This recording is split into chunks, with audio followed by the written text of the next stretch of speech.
අයිබෝවන් සුබ දවසක් වේවා කියලා පිළිගන්න ඔබ සියලු දෙනාම නිවහන YouTube channel එක වෙත. ඔයාලා තාමත් අපගේ YouTube channel එක subscribe කරලා නැත්නම් දැන්ම subscribe කර අපට සහයෝගය ලබා දෙන්න. ඒ වගේම මෙම වීඩියෝව අවසානයේ තෙක්ම නරඹන්න කියලා තිල්ලා සිටිනවා. මෙම වීඩියෝ අවසානයේ තෙක් නරඹා ඔබගේ සිහින නිවහන කොහෙන්ද සොයන්නේ කියා අපිට කමෙන්ට් එකක් දාන්න අමතක කරන්නත් එපා. හොඳයි එහෙනම් මෙම ඉඩම සමග නිවස තිබෙන්නේ නාත්තණ්ඩිය වැලිපෙන්න ගහ මුල්ල ප්‍රදේශයේ. ඔම ඉඩමේ ප්‍රමාණය පර්චස් 80යි.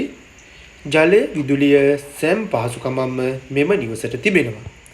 මෙම නිවසේ සිට වැලිපෙන්න ගහ ටවුන් එකට කිලෝමීටර් 2ක වගේ දුරක් තමයි තිබෙන්නේ. වැලිපෙන්න ගහ පොළ පාරේ තමයි මෙම නිවස තිබෙන්නේ. මෙම ඉඩමේ පොල් ගස්, අඹ ගස්, කොස් ගස් සහ තවත් විශාල භෝග ප්‍රමාණයක්ද තිබෙනවා. දැනටමත් පොල් ආදායමක් ලබන ඉඩමක් තමයි මෙම ඉඩම. මෙම නිවසේ සාලය, කුස්සිය සහ නිදන කාමර දෙකක් සහ පිටතට වැසිකිළිය තමයි තිබෙන්නේ. ඒ වගේම කිසිදු ආපතාවක් නොමැති පැත්තක් තමයි මෙම පැත්ත. ඒ වගේම ඉඩම හතර වටේටම කම්බි ගසා වැඩ අවසන් කර තිබෙන්නේ. මෙම ඉඩමේ ඔප්පු පිරිසිදු නිරවුල් ඔප්පු තමයි තිබෙන්නේ. මෙම ඉඩමේ මිල කියන්නේ ලක්ෂ 68ක්.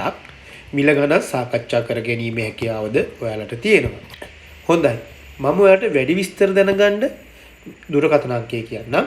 ඔයාලට පුළුවන් ඔහුට දුරකථන ඇමතුමක් දී ඉඩම බලන්න වගේම ඉඩමේ වැඩි විස්තරයක් දැනගන්න.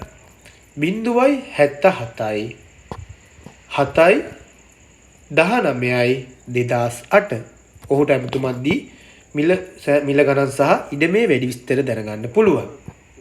හොඳයි එහෙනම් මම ආයෙත් ඔයාලට කියනවා මෙම වීඩියෝ අවසානයේ තෙක් බලන්න කියලා. මොකද මෙම වීඩියෝ දිග වීඩියෝවක්. ඒ නිසා මෙම වීඩියෝ අවසානයේ තෙක් මුළු ඉඩමම බලලා ඔයාලා මෙම දුරකථන අංකයට ඇමතුමක් දෙන්න. හොඳයි එහෙනම් මේ වගේම ඉඩම් හා නිවාස විශාල ප්‍රමාණයක් අප සතුව තව තිබෙනවා. ඔයාලා තාමත් අපගේ channel එක subscribe කරලා නැත්නම් දැන්ම subscribe කර අපට සහාය ලබා දෙන්න. මේ වගේම අලුත් වීඩියෝ එකකින් අපි ඉදිරියේදීත් මුණ ගැහෙමු. ඔබට සුබ දවසක්.